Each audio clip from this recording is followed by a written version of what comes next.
चलो topic number 2. नाव काय आपल्या टॉपिकचं मित्रांनो? आपला चॅप्टर नंबर 1 काय होता? Laws of motion. आणि आता चॅप्टर नंबर 2 तो देखील फिजिक्सचाच टॉपिक आहे. टॉपिकचं नाव आहे work and energy. So 2 part आहेत या टॉपिकचे मित्रांनो. पहिला पार्ट कुठला आहे तर वर्क म्हणजे काय, आणि दुसरा पार्ट जो आहे टॉपिकचा तो आहे एनर्जी म्हणजे काय. सो वर्कला मराठीत काय म्हणू शकतो आपण? काम, कार्य, हो की नाही.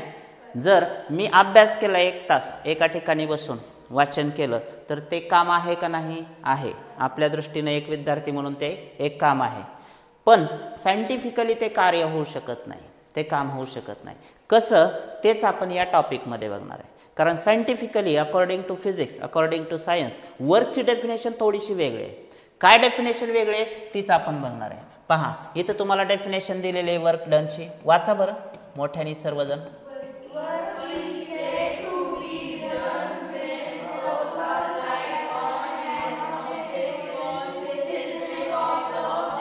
Yes, what is work done मित्रांनो? Work is said to be done when a force applied on an object causes displacement of the object. Work केव्हा होतं, एखादं कार्य केव्हा होतं तर ज्यावेळी आपण एखाद्या ठिकाणी एखाद्या ऑब्जेक्टवरती, एखाद्या सबस्टन्सवरती फोर्स अप्लाय करतो. काय अप्लाय करतो? फोर्स अप्लाय करतो. So work is said to be done when a force applied on an object. एखाद्या ऑब्जेक्टवरती फोर्स अप्लाय केल्यानंतर एखादी छोटीशी खेळणी आहे, सपोज ही छोटीशी कार आहे खेळण्यातली, आणि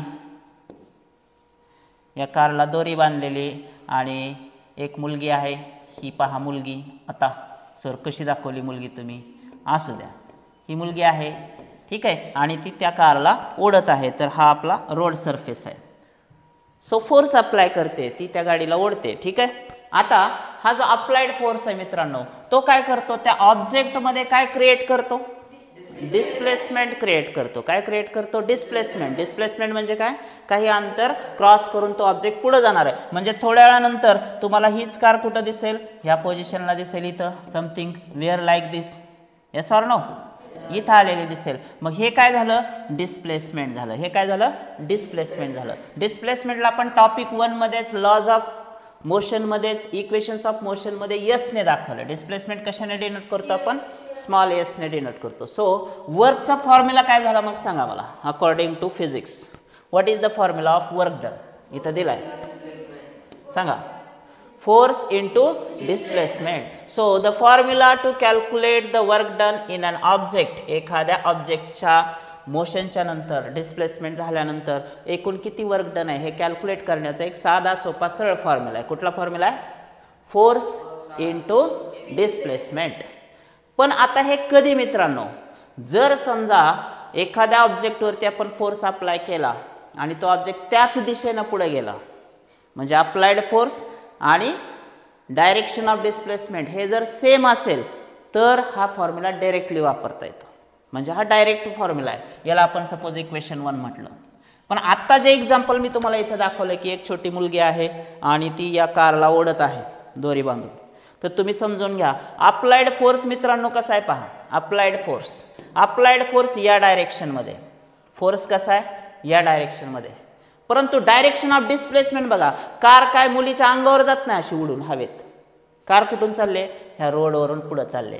कुठून चालले कार? पुढे रोडवरून पुढे चालले. म्हणजे जो काय अप्लाइड फोर्स आहे आणि डायरेक्शन ऑफ डिस्प्लेसमेंट आहे, जो फोर्स वरती ओढला जातोय, ऍक्च्युली कार त्या रोडवरून पुढे जाते. म्हणजे ह्याच्यामध्ये काय आहे की काहीतरी अँगल आहे, अँगल थीटा आहे या दोघांमध्ये. म्हणजे जो काही फोर्स ती मुलगी अप्लाय करते त्या कारवरती दोरीने, ती कार एक्झॅक्ट त्याच डायरेक्शनमध्ये पुढे नाही जात. तसं असतं तर ती कार अशी हवेतून वर आली असते तिच्याकडं. तसं झालंय का? नाही. कार कुठून येली? रोडवरून समोर येली. याचा अर्थ इथं काहीतरी अँगल थीटा आहे. म्हणजे जेवढा फोर्स अप्लाय केलाय त्याच्या फक्त काही पार्टमध्ये, काही प्रमाणामध्ये फोर्स त्या कारला लागला, 100% नाही लागला. दोरीने ती कार ओढत आहे, तो झाला फोर्स F.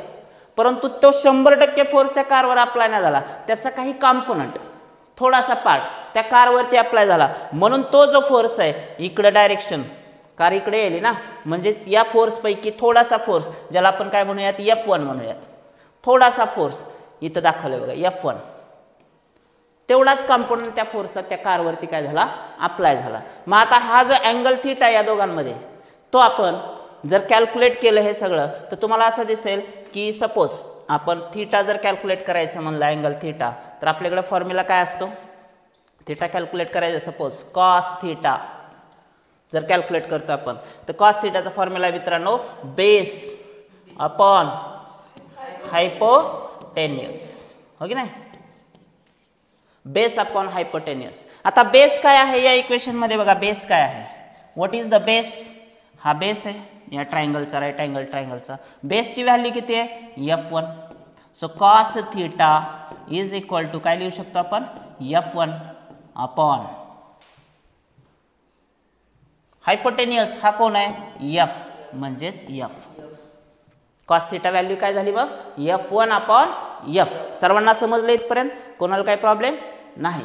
आता हे जे आहे आपण कधीचं कॅल्क्युलेट करायलोय की जर असं क्रॉस असेल तर, समजा मी आता ही चेअर आहे, तर ही चेअर जी ओढतोय मी ज्या डायरेक्शनमध्ये ओढतोय त्याच डायरेक्शनमध्ये चेअर पुढे जाते, तर त्यावेळी फॉर्म्युला काय राहणार, हा सिंपल फॉर्म्युला राहणार W is equal to F into S. पण मी जर त्या चेअरला दोरी बांधून असं वरून ओढत असेल तर ही कंडिशन आली, त्यावेळी मग हा F इंटू S नसतो, हा F1 इंटू S असतो. कळलं सगळ्यांना. जर क्रॉस असेल, अँगल थीटा असेल अप्लाइड फोर्स आणि डायरेक्शन ऑफ डिस्प्लेसमेंट मध्ये, तर हा कोण असतो मग F नसून कोण असतो F1. It means component of the force असतो. काय असतो, component of the total force. मग F1 इंटू S केला, कॉस थीटा मध्ये F1 अपॉन F व्हॅल्यू आली आपली. ठीक आहे, आता ह्याला कॅल्क्युलेट पुढे कसं करायचं, थोड्या वेळासाठी हे काढून टाकतो मी आता.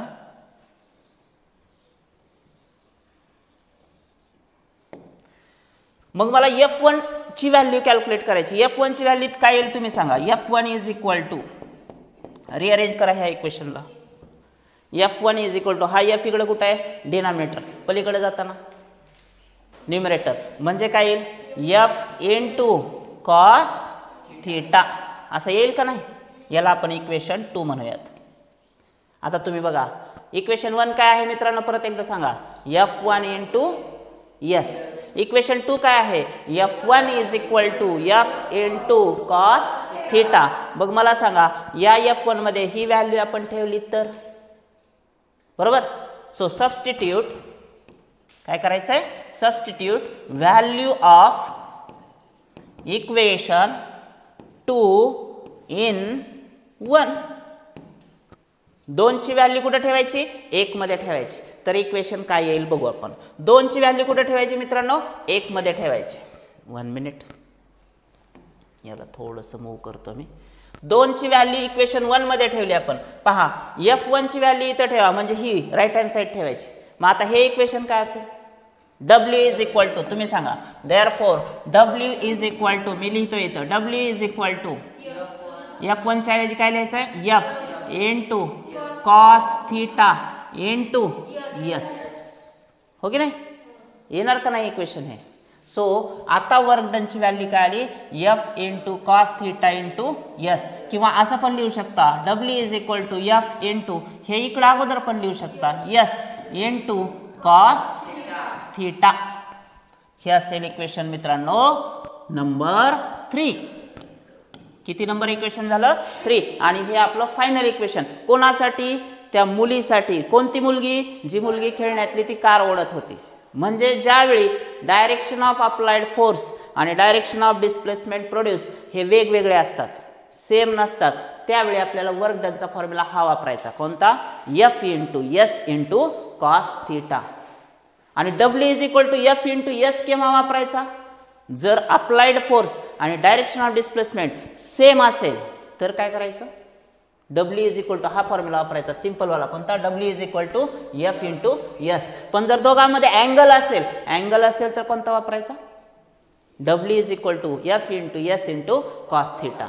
आता तुम्हाला इथे एक टेबल दिलेला आहे, या टेबलमध्ये ते कन्क्लुजन लिहा म्हणतायत की तुमचं कन्क्लुजन तुम्हाला सांगायचं. बघू आपण, हा टेबल तुमच्या सगळ्यांच्या लक्षात आला पाहिजे.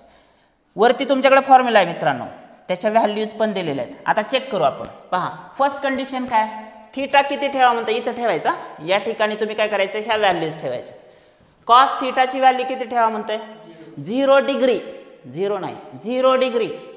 म्हणजे कधी, ऑब्जेक्टचं अप्लाइड फोर्स इथं आहे आणि हे इथूनच पोरग त्याला वडायला सपोज इथून, ठीक आहे. आता तोंडाने कसं वडील, कधी कधी वडतात ना, तर डोंबराच्या खेळात असं दाताने गाडी वडीत नाहीत का, समजा वडायला लागलं असं, सेमच आहे ना हे.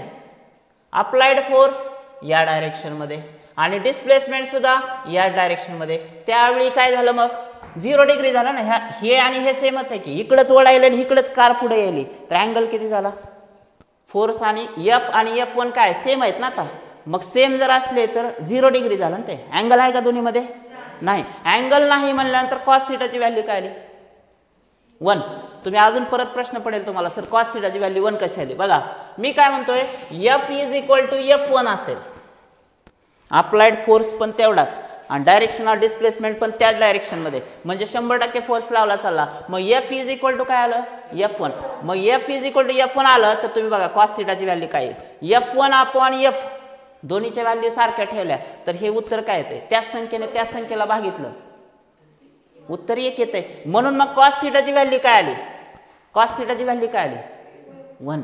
सो ज्यावेळी 0 डिग्री अँगल असतो त्यावेळी कॉस थिटाची व्हॅल्यू काय आली, 1. नीट समजून घ्या, हे खूप महत्त्वाचं आहे. याच्यावरती ओलंपियाडला क्वेश्चन्स आहेत, तुमच्या शाहू स्क्रीन टेस्टला क्वेश्चन्स आहेत, तुमच्या वेगवेगळ्या एंट्रन्समध्ये क्वेश्चन्स आहेत. इव्हन जर तुमच्या 10वी बोर्डला ज्यावेळी तुम्ही जाचाल तर तुमचं फिजिक्स असं अपग्रेडेड पाहिजे, एकदम हाय लेवल फिजिक्स पाहिजे आणि फिजिक्स समजलं तर चांगलं समजते. म्हणून कॉस थिटाची व्हॅल्यू 1 आली. आता पहा, कॉस थिटाची इथली व्हॅल्यू तुम्ही 1 ठेवली तर ह्या 1 ने ह्या F × S ला गुणलं तर उत्तर फायनल काय येईल, F × S येईल.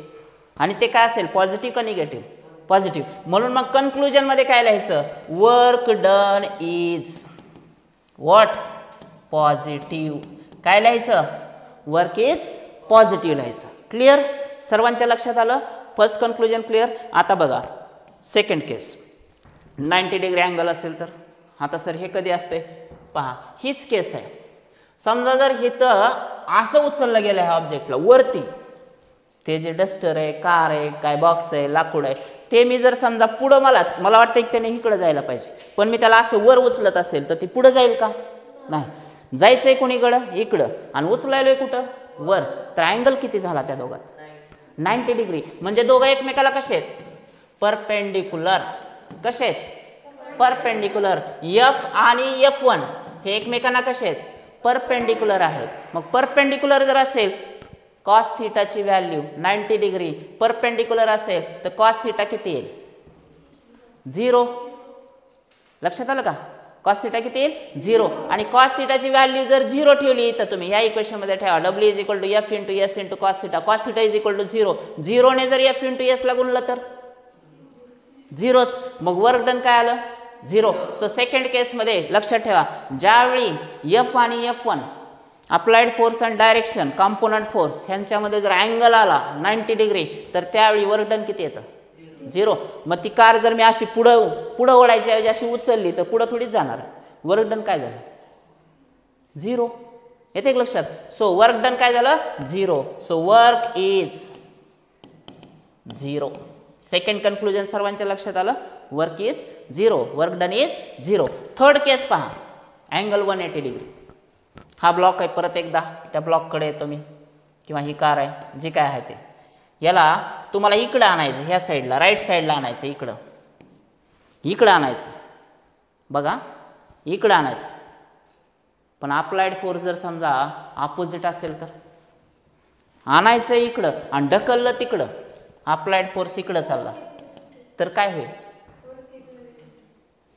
इकडे यायच्या ऐवजी ती बॉक्स, ती कार, ते काय खेळणं आहे ते कुठं जाईल, पलीकडे जाईल. पाहिजे कोणीकडं, इकडं. मग आपल्या घरचे म्हणत नाहीत का, मी जे म्हणेन त्याच्या विरोधातच तू करतोस. आपल्याला ते खाली जा म्हणले की आपण टेरेसवर जातो. मग हे काय झालं, विरुद्ध झालं ना, अपोजिट झालं ना. अपोजिट झालं तर काय आलं मग, कॉस थिटा -1. कॉस थिटाची व्हॅल्यू -1 ठेवा, इथं काय होईल बघा, कॉस थिटाची व्हॅल्यू -1 ठेवली तर F × S × -1 minus, plus minus minus. मग वर्क डनची व्हॅल्यू काय आली, निगेटिव्ह. वर्क डनची व्हॅल्यू काय आली, negative. So work is what, negative. मला तुम्हाला सगळ्यात महत्त्वाच्या 3 केसेस सांगायच्या आहेत विद्यार्थी मित्रांनो. ज्यावेळी वर्क डन मध्ये कंप्लीट फोर्स, अप्लाइड फोर्स न अप्लाय होता कॉम्पोनंट ऑफ फोर्स अप्लाय होतो, F1 अप्लाय होतो, त्यावेळी एकतर वर्क डनचा फॉर्म्युला चेंज होतो. W is equal to F into S न राहता तो काय होतो, W इज इक्वल टू वाचा F S cos theta. Once again let me know the formula. W is equal to cos theta, F into S into cos theta. If the cos theta is 0 degree, work done is positive. If the cos theta is 90 degree, work done is 0. If the work done is cos theta is 180 degree, work done is negative. सर्वांना कळलं नक्की? कोणाला काही problem नाही? So आपण दोन गोष्टी महत्त्वाच्या या लेक्चरमध्ये शिकलेल्या आहेत. त्या दोन गोष्टी कोणत्या आहेत तर सगळ्यात पहिलं डेफिनेशन ऑफ वर्क डन. परत एकदा समरीमध्ये मला सांगा, सगळ्यांनी लाऊडली पूर्ण डेफिनेशन एका सुरात एका तालात वाचायची. वाचा.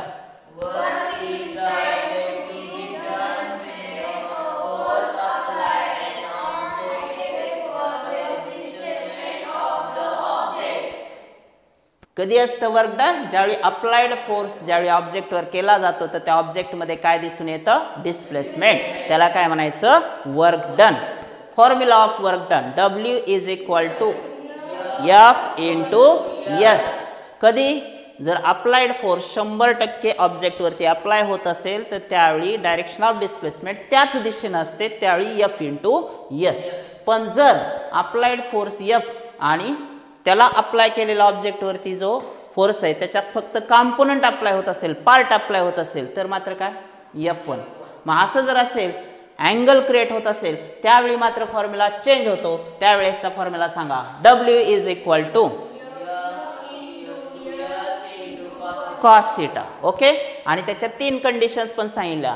Cos theta 0 work done positive, cos theta 90 work done, cos theta 180 degree work done. Clear? सगळं कळलं तुम्हाला? सो वर्क डनचे मग किती टाईप झाले हे पण तुमच्या लक्षात आलं असेल. 3 टाईप. कोणते 3? Positive work done, negative work done आणि तिसरा आणि शेवटचा 0